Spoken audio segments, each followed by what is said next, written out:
आज भी जिस तरह से न्यूज़ के माध्यम से आप लोग वरिष्ठ पत्रकार हैं, आप ही लोगों के माध्यम से हमें जो है सूचनाएं मिलती हैं। जब ऐसा बात हुई कि हमारे निहत्थे लोगों पर वार हुआ, तब टर्की जैसे देश ने, उसका विवेक नहीं था क्या कि उसने मदद कर दी पाकिस्तान की? हम लोग इसका लेकिन अब अपोजिशन ये आरोप लगा रहा है कि इस जो वॉर हुई है ये इंडिया की वॉर थी, पूरा इंडिया शामिल था, लेकिन अब जैसे आप तिरंगा यात्रा करें तो अपोजिशन कर रहा है कि ये पॉलिटिकल बेनिफिट लेने के प्रयास है। पॉलिटिकल टेररिस्ट को तो कांग्रेस के टाइम पे छोड़ा गया ना, बीजेपी की सरकार तो नहीं थी ना उस समय। अगर पार्टी पार्टी ये लोग करना चाहते हैं, ऐसा व्यक्ति जो टेरर जब का कंधार हाईजैक हुआ था, जब मौलाना मसूद अजहर को छोड़ा गया था, तब तो बीजेपी सरकार थी, वाजपेयी जी प्रधान। परंतु उस समय जो है माहौल क्या था उस अब 2 साल से भी कम का वक्त है, चुनाव आने जा रहा है।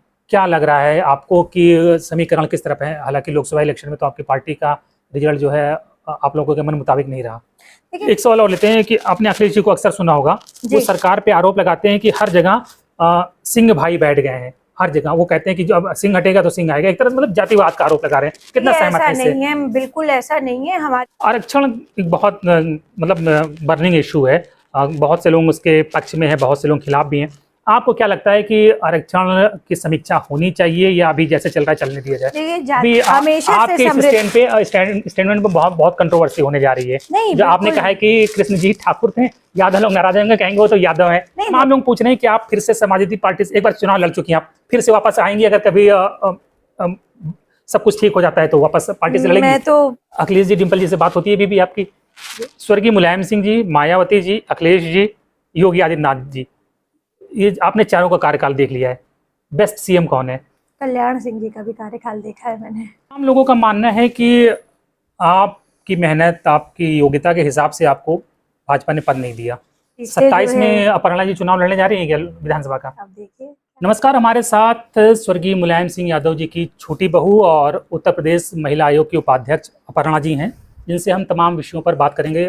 आपका बहुत बहुत स्वागत है अपर्णा जी। धन्यवाद जी। पहले तो बताइए, अभी तो वार का माहौल चल रहा है, जब देख रहे पाकिस्तान से लड़ाई चल रही है, क्या लग रहा है कि जो रिजल्ट आया आप उससे संतुष्ट हैं वार का? देखिए, मैं संतुष्ट असंतुष्ट की बात नहीं है। जिस प्रकार से आदरणीय प्रधानमंत्री जी ने इस पूरे मैं समझती हूँ इस पूरे हादसे को लिया, और जिस तरह से उन्होंने कहते हैं कि अपफ्रंट जो है एक्शन लिया ऑपरेशन सिंदूर के माध्यम से, और हमारे देश की लायक बेटियों को आगे करके उन्होंने जो है प्रेस कॉन्फ्रेंस कराई, ये बहुत बड़ा एक मैसेज देने का काम किया। सिर्फ भारत में नहीं, भारत के अंतर राज्यों में ये मैसेज नहीं गया, ये पूरे विश्व पटल पर भारत ने एक बहुत मजबूती के साथ दस्तक दी कि हम आतंकवाद के पूर्ण विरोध में हैं। अब भारत किसी भी तरीके से आतंकवाद का कोई भी रत्ती भर भी जो है अंश बर्दाश्त नहीं करेगा। तो ये बहुत बड़ा मैसेज गया है अक्रॉस द वर्ल्ड। और बहुत बड़ी बात यह है कि आदरणीय प्रधानमंत्री जी पहले प्रधानमंत्री हैं जिन्होंने अपने सार्वजनिक मंच पर से, वैसे तो उनके भाषण जो है हिंदी में होते हैं, जहां वो जाते हैं वो कभी कभी रीजनल लैंग्वेज भी बोलने का प्रयास करते हैं, क्योंकि जो है देश के प्रधानमंत्री और हमारा जो देश है वो बाइलिंगुअल देश है, इतनी सारी भाषाएं हैं, बहुत ज़्यादा डाइवर्सिटी है। परंतु उन्होंने पहली बार सार्वजनिक मंच से अंग्रेजी में जो है 2 लाइनों में बोला कि we will track down all the terrorist till the ends of the earth. ये पूरे दुनिया को मैसेज दिया था उन्होंने। तो ये बहुत बड़ी बात है। आज भी जिस तरह से न्यूज़ के माध्यम से आप लोग वरिष्ठ पत्रकार हैं, आप ही लोगों के माध्यम से हमें जो है सूचनाएं मिलती हैं, और हमें न्यूज़ के माध्यम से पता चला कि टर्की है, अजरबैजान है, ऐसे जो देशों ने पाकिस्तान की मदद करी थी, उनके लिए भी प्रधानमंत्री जी ने बहुत ही मौन तरीके से उनका इलाज करने का प्रयास किया है। टूरिज्म बंद करने के लिए कहा गया है। यही बात है कि तो ये बहुत बड़ा मैसेज है। टर्की जब मुश्किल में फंसा था, भारत ने उसकी हेल्प करी थी, बिल्कुल। लेकिन अभी वो जिस तरह से उसने पाकिस्तान की हेल्प करी और भारत में टर्की को लेकर गुस्सा है, देखिए बाइकआउट की बात चल रही, तो आप भारत का मूल अंश और मूल जो आत्मा है, और मैं समझती हूँ जो मूल हमारा संस्कार है, वो यही है कि हम जो है लोगों की मदद करें। कोई भी व्यक्ति, आप नेपाल में देख लीजिए, जब भूकंप आया भारत कभी पीछे हटा नहीं। श्रीलंका में कभी भी जो है जब फ्लड की दिक्कतें आ जाती हैं, जब वहाँ पे साइक्लोन जैसी परिस्थिति बन जाती है, सबसे पहले भारत मदद लेकर के पहुँचता है। उसी प्रकार से टर्की में भी जब ये चीज़ें हुई थी, तो वहाँ पर भी सबसे पहले राहत कोष से भारत ने ही दिया था। अगर भारत, और कोरोना काल में देख लीजिए कितने देशों के मैं समझती हूँ राष्ट्रपतियों ने और प्रधानमंत्रियों ने जो है आदरणीय प्रधानमंत्री श्री नरेंद्र मोदी जी का हृदय से धन्यवाद ज्ञापित किया कि कोरोना वैक्सीन और कोरोना की जो वो सामग्री है, चाहे मास्क हो चाहे सैनिटाइजर हो, हर तरह की हेल्प करी, हर तरीके से हेल्प करी। जब भारत के जो है विश्व पटल पर जो है ये मंच दिया उन्होंने कि हाँ भारत जो है हमेशा देने की क्षमता में रहा है, उस तरीके के देश के लिए जब ऐसा बात हुई कि हमारे निहत्थे लोगों पर वार हुआ, तब टर्की जैसे देश ने, उसका विवेक नहीं था क्या कि उसने मदद कर दी पाकिस्तान की, हमारे ऐसे देश की कि जो मैं समझती हूँ जिसने आतंकवाद को पनाह दी है, जिसका बीजारोपण पाकिस्तान में हो। क्या लगता है ये मुस्लिम ब्रदरहुड वाली भावना थी दोनों देशों में, क्या ये बिल्कुल मुझे लगता है कि तुष्टीकरण की राजनीति का हिस्सा रहा, और जो है ये टर्की का बहुत गलत मैसेज गया है। और देखिए चेहरा किसी का नहीं छुपता है, जब भारत अच्छा करेगा तो भारत का चेहरा अच्छा रहेगा। टर्की ने जो किया वो टर्की का सब लोग देख रहे हैं। मुझे तो लगता है आने वाले दिनों में अगर अब देखिए कौन पहुंचाता है इनको मदद। आज कुछ मीडिया रिपोर्ट्स छपी हैं कि गाजा में 5 लाख लोग भूखे हैं और उनके पास खाने के लिए अन्न अनाज नहीं है। तो जो टर्की ड्रोन देता है पाकिस्तान को, वही टर्की गाजा के लोगों को अनाज क्यों नहीं देता है? यही तो बड़ी हास्यास्पद बात है कि मतलब इस तरीके का क्यों उनके लोगों ने किया। पर मैं देखिए देश के उस पर यही बोलूँगी कि हम आदरणीय प्रधानमंत्री जी के इस कर्तव्य के साथ हैं। कल ही हमने तिरंगा यात्रा निकाली, देश भर में अब ये तिरंगा यात्राएं निकलेंगी, और मैं बड़े गर्व के साथ कहती हूँ कि हमारा तिरंगा आन शान है। हम हो सकता है सैनिक ना हो सकता है हमें शस्त्र उठाने ना हो सकता है आपको भी ना आते हो, पर जो वो फीलिंग है पेट्रियोटिज्म की, जो फीलिंग है वो देशभक्ति की, वो कोई डिनाई नहीं कर सकता। हम अपने देश के लिए हम कुछ भी ना कर पाए, हमारी बहुत सारी जो है जो सेना में लोग जाते हैं, बच्चे उनका मनोबल बढ़ा सकते हैं, उनका मनोबल हम बढ़ा सकते हैं। Exactly. तो बहुत अच्छा लगा मुझे कि कल भी ये यात्रा हुई, हम लोग इसका लेकिन अब अपोजिशन ये आरोप लगा रहा है कि इस जो वार हुई है ये इंडिया की वार थी, पूरा इंडिया शामिल था, लेकिन अब जैसे आप तिरंगा यात्रा करें तो अपोजिशन कर रहा है कि ये पॉलिटिकल बेनिफिट लेने के प्रयास है। पॉलिटिकल बेनिफिट मुझे तो नहीं समझ में आता है कि ये क्यों कोई स्पेसिफिक विपक्ष ऐसे क्यों पार्टीज ये बात करते हैं। भाई उनके टाइम पर भी हमारे ऊपर बहुत सारे अटैक हुए, हमारे ऊपर बहुत सारी चीजें हुई। टेररिस्ट को तो कांग्रेस के टाइम पे छोड़ा गया ना, बीजेपी की सरकार तो नहीं थी ना उस समय। अगर पार्टी ये लोग करना चाहते हैं, ऐसा व्यक्ति जो टेरर जब कंधार हाईजैक हुआ था, जब मौलाना मसूद अजहर को छोड़ा गया था, तब तो बीजेपी सरकार थी, वाजपेयी जी प्रधान। परंतु उस समय जो है माहौल क्या था, उस समय हमारे कितने लोगों को जिंदा मार देने की बात हो रही थी, बहुत सारी ऐसी चीज थी, किडनैप कर दिया था। उसमें लगभग थे 200 पैसेंजर थे, और उस पर तो एक फिल्म भी बनी है। क्या क्या परिस्थिति थी हमारे सामने। बिल्कुल उनकी जान बचाना पहली प्राथमिकता थी। परंतु जब हमारे पास मौका था तब कांग्रेस ने छोड़ दिया। मैं किसी भी आतंकवादी का नाम इसलिए नहीं लेना चाहती हूँ इस पॉडकास्ट पे, क्योंकि उनको पॉपुलर करना हुआ ना। बिल्कुल भाई ऐसे नीचों को तो बंद ही करना चाहिए। 100+ तो मार दिए गए इस बार, बिल्कुल मार दिए गए, उनके बेस खत्म करे गए हैं। और जो है आप देखिए ना, पाकिस्तानी मीडिया इतना बेवकूफ बना रही थी पूरे दुनिया को कि अनंतपुरा में जो है हमने एयर बेस उड़ा दिया। आदरणीय प्रधानमंत्री जी का मैं करबद्ध धन्यवाद देती हूँ कि पूरे विश्व को आपने बताया, वहां पे अगली ही सुबह पहुंच करके हमारे जवानों के साथ जो है जो उनकी तस्वीर आई है और जिस तरह से मुआयना आया है। हमारे मीडिया भाइयों को मैं धन्यवाद देना चाहती हूँ कि वहां पर उन्होंने पूरे विश्व को दिखाया ना कि अनंतपुरा में कुछ भी नहीं हुआ था। वो तो पाकिस्तान तो करता, पटना में बंदरगाह भी उड़ा दिया। अब पटना में बंदरगाह कब आ गया? बात जो है क्यों ये बेफिजूल की बात कर रहे हैं, इनके पास कोई मुद्दा नहीं रह गया है। ये अपने देश में देखें ना कि क्या क्या ये लोग कर रहे हैं, क्या नहीं कर रहे हैं। तो मैं समझती हूँ कि ये देश बहुत पीछे जा रहा है पाकिस्तान, और उनको आगे आने के लिए शायद इनके जो लीडर्स हैं वो भी इस परिस्थिति में नहीं है कि क्या सही है क्या वो गलत है। लेकिन अपोजिशन एक ये भी आरोप लगा रहा है कि इस बार हमारे पास मौका था पीओके लेने का, तो हमें सीज फायर में नहीं जाना था, पीओके ले लेना चाहिए था। देखिए इंटरनेशनल प्रेशर भी रहता है, बहुत सारी चीज़ें रहती हैं, और जो है कई सारी ऐसी चीज़ें होती हैं जिनके बारे में हम लोग शायद ऐसे ना बात कर सके सार्वजनिक रूप से। पर मैं समझती हूँ कि देश बहुत समझदार है, देश प्रधानमंत्री जी के साथ है। और आदरणीय प्रधानमंत्री देखिए सिर्फ बीजेपी के प्रधानमंत्री नहीं है, विपक्ष के भी प्रधानमंत्री हैं, देश के हैं पूरे वो तो। देश के प्रधानमंत्री हैं भाई। एग्जैक्टली। तो हम सब उनके साथ हैं, वो जो करेंगे जो कहेंगे हमारे हित में कहेंगे, आज तक किया है आगे भी करेंगे। ये तो नेशनल इंटरनेशनल बात हो गई, यूपी की बात करते हैं। अब 2 साल से भी कम का वक्त है, चुनाव आने जा रहा है। अ, क्या लग रहा है आपको कि समीकरण किस तरफ है? हालांकि लोकसभा इलेक्शन में तो आपकी पार्टी का रिजल्ट जो है आप लोगों के मन मुताबिक नहीं रहा। देखिए पार्टी का रिजल्ट मन मुताबिक नहीं रहा, वो एक अलग विषय है, बहुत सारे उसमें फैक्टर्स होते हैं, उस पर मैं नहीं जाऊंगी, क्योंकि जनता देखिए सर्वोच्च होती है। जो जनता का फैसला होता है वो नेताओं को एक्सेप्ट करना पड़ता है, कोई भी पार्टी हो। दूसरी बात मैं कहूँगी, जो माहौल अब है, और मुझे लगता है कि कहीं ना कहीं जो राम मंदिर के इशू पे लोगों को भटकाया गया था, वो जैसे कि ज़मीनें ले ली गई, जो कि झूठ था, वो अलग नैरेटिव सेट कि किया सही गया मुआवजा था, नहीं मिला। सही मुआवजा नहीं मिला और बहुत सारी चीज़ें हैं, वही लोग अब पछता रहे हैं। और उसी का रिजल्ट है कि मिल्कीपुर हम लोग इतने दम से जीते। तो समाजवादी पार्टी की सीट रही वो, और पहली बार भाजपा ने उस पर जो है अपना भगवा फहराया। तो मैं समझती हूँ कि जो है ये बहुत बड़ा अचीवमेंट रहा। और दूसरा काम मैं तो ये बोलूँगी आपको कि आने में चुनाव जैसा जैसा चल रहा है, बीजेपी नेशनल पार्टी है, बीजेपी का जो गोल है वो नेशनल ओरिएंटेशन का है, वो नेशनल इंटरेस्ट का ओरिएंटेशन का है, ना कि अपने हित का, ना कि अपने पारिवारिक हित का, कि हम बन जाए, हमारा बेटा बन जाए, मेरी बहू बन जाए, मेरी पत्नी बन जाए, मेरा भतीजा बन जाए, मेरे चाचा बन जाए, मेरे ताऊ बन जाए, ये वाला काम नहीं है, मेरी बहन बन जाए।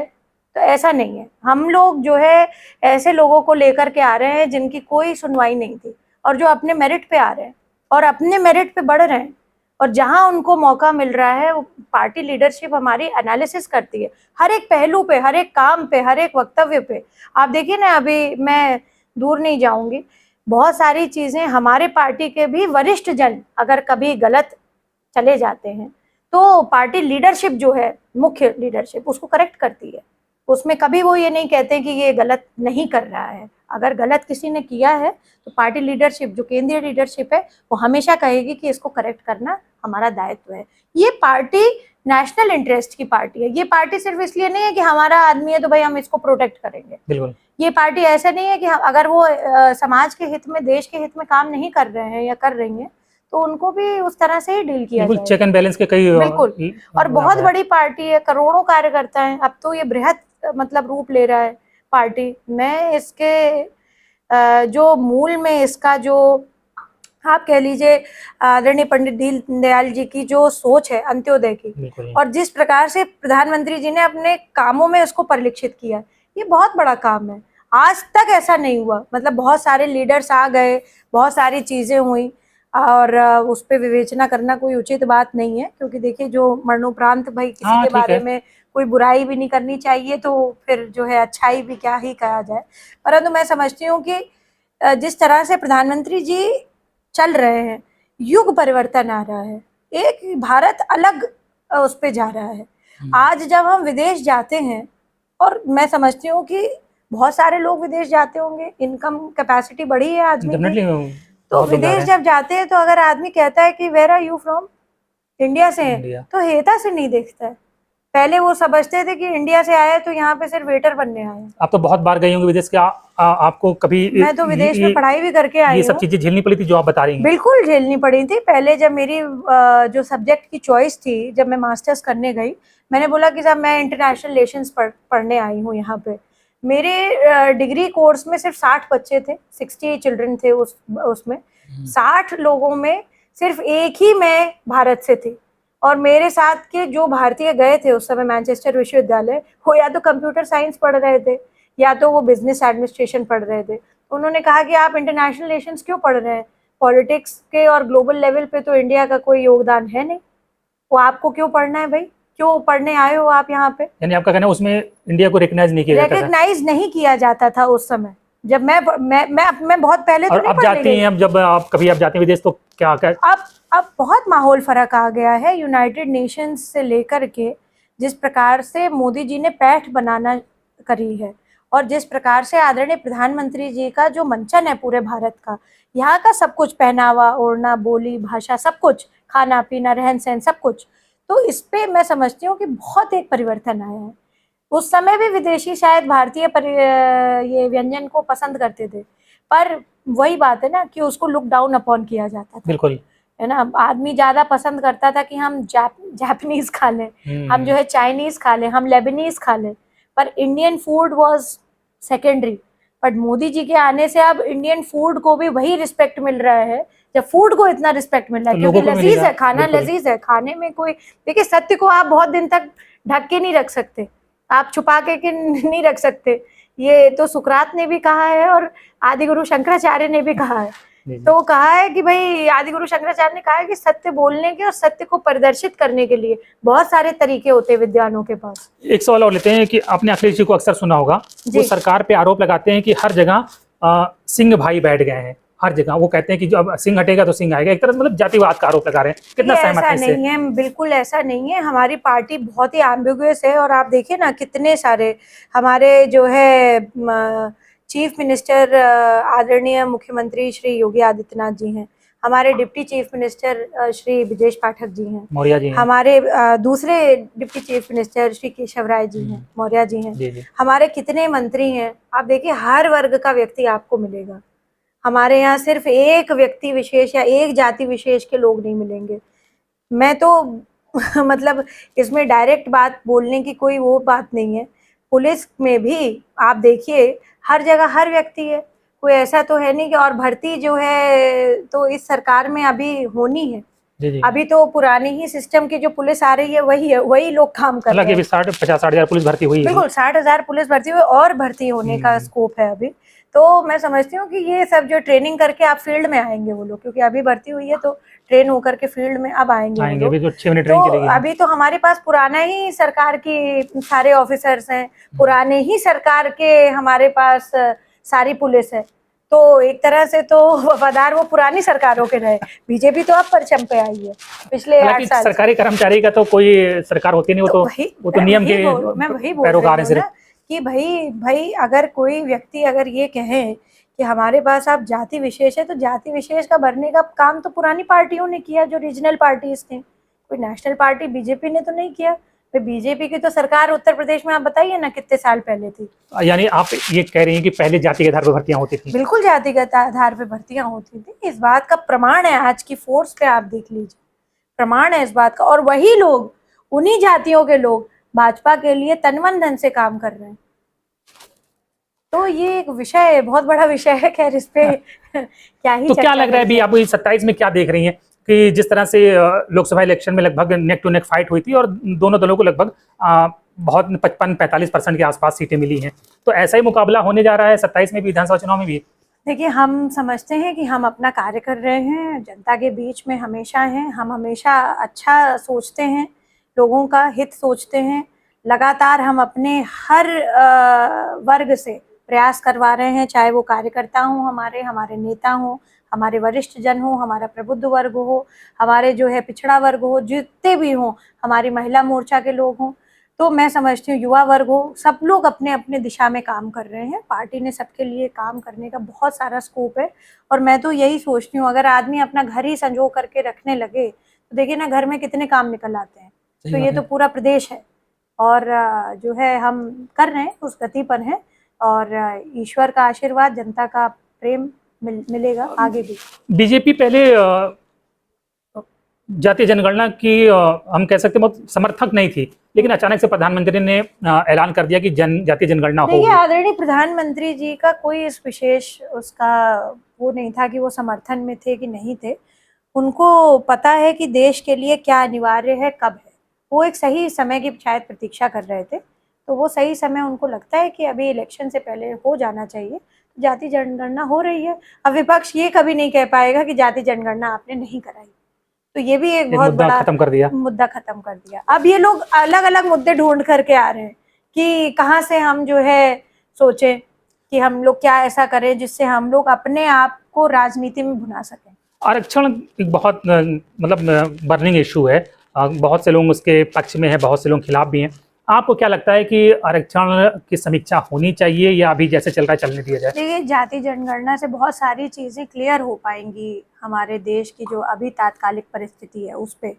तो मुझे लगता है उसका हम वेट करें और उसके बाद हम रिजर्वेशन के जो मापदंड हैं उस पर डिस्कस करें। बहुत लोग ये कहते हैं कि यादव बहुत समृद्ध हो गए हैं और बहुत अब ठीक ठाक हो गए, उनको बाहर करना चाहिए। देखिए यादव जो समाज आरक्षण से। है, मैं यादव समाज का बहुत सम्मान करती हूँ, क्योंकि आदरणीय नेताजी पुरोधा रहे हैं इस समाज से, और ऐसे बहुत सारे लोग जो है मैं तो कहूँगी भगवान श्री कृष्ण को बचाने वाला भी यादव समाज ही था। भाई ठाकुर को कौन बचाता? यादव ने अगर पनाह ना दी होती तो कहाँ पर जो है वो जाते, उनको शायद कंस ने मार दिया होता। हाँ, वहाँ रहें गोकुल में रहे तो नंद बाबा के यहाँ। तो मैं समझती हूँ माँ यशोदा ने, नंद बाबा ने इतना बड़प्पन दिखाया, इतना जो है उनके पास। तो यादव साम्राज्य आप सोचिए ना, कुछ छोटा मोटे लोग नहीं थे, ये हमेशा से समृद्ध रहे। यादव कभी आप नहीं देखेंगे कि कोई भीख मांगते हुए आपको सड़क पे मिल जाएंगे। अभी आपके इस स्टेटमेंट पे बहुत कंट्रोवर्सी होने जा रही है। नहीं, जो आपने कहा है कि कृष्ण जी ठाकुर थे, यादव लोग नाराज होंगे, कहेंगे वो तो यादव है।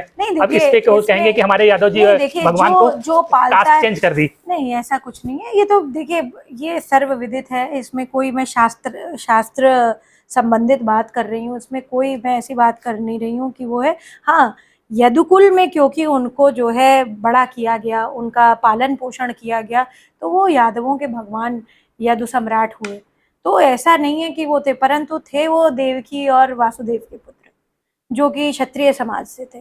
तो ये एक बहुत बड़ा वो है, इसमें कोई इसकी बात नहीं है। मैं बिल्कुल कंट्रोवर्शियल नहीं है, ये बिल्कुल शास्त्र सम्मत बात है। क्योंकि यादव समाज में लोगों का मानना है कि वो भी यदुवंशी थे। भगवान श्री राम ने शबरी के बेर खा लिए, तो इससे कोई वो थोड़ी ना हुआ। अब तो ये तो कास्ट बेस्ड पॉलिटिक्स को करना ही नहीं। हालांकि भगवान के तो कोई कास्ट होने ही नहीं चाहिए। भगवान तो भगवान है, भगवान श्री राम है, भगवान श्री कृष्ण है, और जो है परशुराम जी हैं, ये सब ईश्वर के अवतार हुए इतने बड़े। और कितने हुए, तो भारत भूमि ऐसी। कल मैंने आपकी फोटो डाली थी और लोगों से पूछा था कि आप अपर्णा यादव जी से अगर कुछ सवाल पूछना चाहते हैं तो पूछ सकते हैं। तो उसमें तमाम लोगों ने अपने सवाल भेजे हैं, तो उनके एक दो सवाल ले लेते हैं। जी। वो तमाम लोग पूछ रहे हैं कि आप फिर से समाजवादी पार्टी से एक बार चुनाव लड़ चुकी हैं, आप फिर से वापस आएंगी अगर कभी सब कुछ ठीक हो जाता है तो वापस पार्टी से लड़ेंगी? मैं तो बीजेपी के साथ हूँ। वापसी मैं तो अपने एजेंडे पे हूँ, मैं राष्ट्रवाद के साथ हूँ। जिस दिन मैंने पार्टी ज्वाइन करी थी, मैंने बहुत क्लियरली बोला था कि मैं राष्ट्र आराधना के लिए भारतीय जनता पार्टी में आई हूँ। वापसी नहीं है तो अब नहीं जाऊँगी। अखिलेश जी, डिम्पल जी से बात होती है भी आपकी? हाँ, जब कोई कार्यक्रम होता है तो आपने देखे थे नेताजी का देहांत हुआ था, आप सफाई भी गई थी आप वहाँ पे। तो बड़े हैं वो चेंज थोड़ी ना कर देगा कोई, वो तो बड़े हैं, रिलेशन जो है उसको तो रहेगा ही। बिल्कुल बड़े हैं। स्वर्गीय मुलायम सिंह जी, मायावती जी, अखिलेश जी, योगी आदित्यनाथ जी, ये आपने चारों का कार्यकाल देख लिया है, बेस्ट सीएम कौन है? कल्याण सिंह जी का भी कार्यकाल देखा है मैंने। चलिए 5 हो गए, 5 में से बेस्ट सीएम कौन है? आई थिंक देखिए योगी जी अच्छे चीफ मिनिस्टर हैं, और नेताजी का देखिए चीफ मिनिस्टर एनालिसिस नहीं करना चाहिए, कोई वो बात नहीं है। आदरणीय नेताजी का एक अलग समय था, अखिलेश जी का अलग समय है, योगी जी का बिल्कुल डिफरेंट लाइन और लेंथ है काम करने की। पर मुझे लगता है कि अगर कोई व्यक्ति यूपी में one of the most successful CM हुआ तो वो आदरणीय कल्याण सिंह जी हुए उस समय के। मतलब कल्याण सिंह को मानते बेहतर कार्यकाल करा, बहुत शानदार। मतलब उनका जो इंटरेक्शन था लोगों के साथ, हर के साथ, मतलब पत्रकारों के साथ, आपके वरिष्ठ जो अधिवक्ता थे उनके साथ, आपके डॉक्टर्स थे उनके साथ, मतलब वन ऑन वन कनेक्शन था। मुझे तो लगता नहीं कि मैंने कभी उनको ऐसे देखा होगा कि मतलब वो कभी इनएक्टिव मोड में है। इन सब में इजीली अवेलेबल कौन था? मतलब ऑब्वियसली पिताजी तो बहुत ज्यादा। नहीं, वो तो मतलब आपने देखा होगा कि लोगों को भी बहुत अवेलेबल थे, आप तो फैमिली मेंबर थी। पिताजी बहुत अवेलेबल रहते थे लोगों के लिए, पिताजी बहुत ही ज्यादा। मैं तो ये समझती हूँ पिताजी का जो है इतना बड़प्पन था। उनकी तबीयत बहुत खराब हो गई थी लास्ट में, जब अभी पीछे उनके देहांत से पहले। तब भी देखिए एक जन नेता का मन हमेशा यही रहता है कि वो अपने लोगों से मिलता रहे।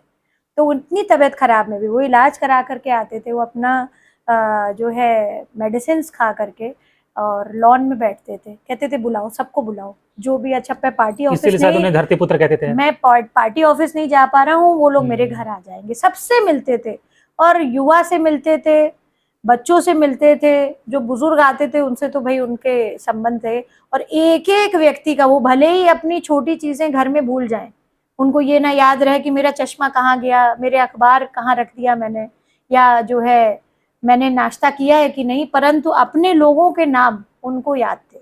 ये लास्ट तक मैं आपको बता रही हूँ, वो भूले नहीं थे कुछ भी, नहीं, इसीलिए उनको शायद धरती और वो पुत्र कहते थे। कभी भी कुछ भूलते नहीं थे। उनके साथ जो अच्छा हुआ वो भी नहीं भूलते थे, जो बुरा हुआ वो भी नहीं भूलते थे। वो हमेशा हर चीज को बहुत याद रखते थे।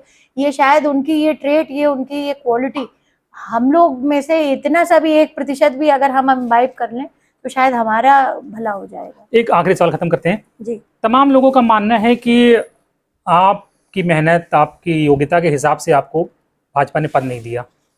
देखिए, ऐसा पार्टी का अपना एनालिसिस का सिस्टम है। अब उनको जो भी उचित लगता है, मैं उनके साथ हूँ, और उनको जो भी सही लगेगा, पार्टी मेरा काम देख रही है, पार्टी जहाँ बोलती है मैं जाती हूँ। मैं कभी पार्टी के किसी काम के लिए मना नहीं करती। नहीं, वही देखा आपने, प्रचार हर जगह किया, पूरे प्रदेश में किया। हाँ। और जाहिर बात है, इतने बड़े परिवार से आप आती हैं तो एक देखिए, अभी भी उन्होंने वुमेन कमीशन में होने के बावजूद जो है मुझे मिल्कीपुर भेजा, वहां पे भी अच्छा प्रदर्शन रहा पार्टी का। तो पार्टी 50-60 हजार से जीते आप लोग। पार्टी देख रही है, पार्टी एनालिसिस करती रहती है, और देखिए पार्टी ये हमारी नेशनल पार्टी है, करोड़ों करोड़ों लोग हैं, भीड़ बहुत है यहाँ।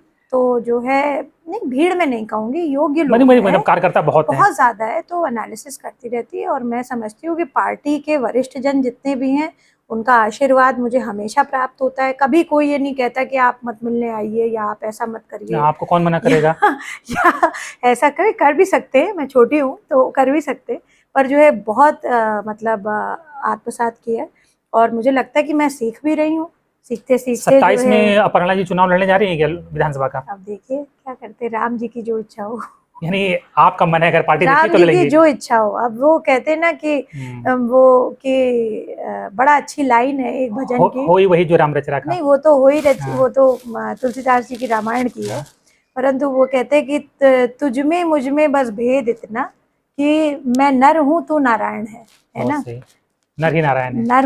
मैं नर हूँ तू नारायण है, अब जीत तुम्हारे हाथों में और हार तुम्हारे हाथों में, तो जो नारायण की इच्छा हो, जो नारायण चाहेंगे। बहुत बहुत धन्यवाद बात करने के लिए अपर्णा जी, आपने टाइम दिया। तो अपर्णा जी ने जो बातें कही हैं, आपका क्या सोचना है कमेंट बॉक्स में जरूर बताएं। धन्यवाद।